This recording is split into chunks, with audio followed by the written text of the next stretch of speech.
স্বামী আবু সালেহ মুসার বিরুদ্ধে যৌতুক আইনে মামলা করেছেন আলোচিত মডেল সুপ্রভা মাহবুব বিনতে সানাই মাহবুব। 6 আগস্ট বুধবার ঢাকার চিফ মেট্রোপলিটন ম্যাজিস্ট্রেট আদালতে তিনি এ মামলা করেন। মেট্রোপলিটন ম্যাজিস্ট্রেট মাহবুবুর রহমান সানাইয়ের জবানবন্দি গ্রহণের পর মুসাকে আদালতে হাজির হতে সমন জারি করেছেন। সানাইয়ের আইনজীবী মিঠুন সাহা জানান, 22 লাখ টাকা যৌতুকের অভিযোগে আদালতে এ মামলা করা হয়েছে। মামলার অভিযোগে বলা হয়েছে, 2022 সালের 27 মে সানাই এবং মুসার বিয়ের সময় সানাইয়ের পরিবারের পক্ষ থেকে বিভিন্ন আসবাবপত্র এবং 15 ভরি স্বর্ণ দেওয়া হয়েছিল, যা মুসার বাসায় রয়েছে। ব্যবসার কথা বলে মুসার স্ত্রী সানাইকে তার পরিবারের কাছ থেকে টাকা এনে দিতে বলায় সানাই নিজের 12 লাখ এবং বাবার 7 লাখ, সর্বমোট 19 লাখ টাকা এনে দিয়েছিল, কিন্তু মুসা ওই টাকা নষ্ট করে ফেলেন।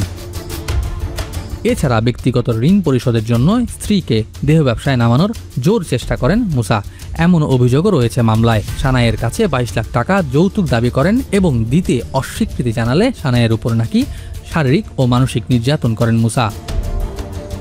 অভিযোগে আরও বলা হয়েছে, গত বছরের 15 সেপ্টেম্বর মুসা বাদী সানাইকে শারীরিক ও মানসিক নির্যাতন করে বাসা থেকে বের হয়ে যায়। দাবি করা 22 লাখ টাকা যৌতুক না দিলে সংসার করবে না এবং অন্যত্র বিয়ে করার হুমকি দেয় সে। এতে সানাইয়ের পরিবার তাকে বোঝানোর চেষ্টা করেন এবং সশরীরে এসে কথা বলার জন্য বলেন। গত 12 মে মুসা স্ত্রী সানাই মাহবুবের আফতাবনগরের বাসায় যান। কথাবার্তার এক পর্যায়ে পুনরায় 22 লাখ টাকা যৌতুক দাবি করলে যৌতুক দিতে অস্বীকৃতি জানায় সানাইয়ের পরিবার। এতে ক্ষিপ্ত হয়ে মুসা সংসার করবে না বলে বের হয়ে যায় এবং অন্যত্র বিয়ে করার হুমকি দেয়। গত 7 ও 22 জুলাই সংসার করার জন্য মুসাকে লিগ্যাল নোটিশ পাঠান সানাই। 7 জুলাইয়ের লিগ্যাল নোটিশ গ্রহণ করে 17 জুলাই অসন্তোষ, মিথ্যা, বানোয়াট ও মানহানিকর জবাব দেন মুসা।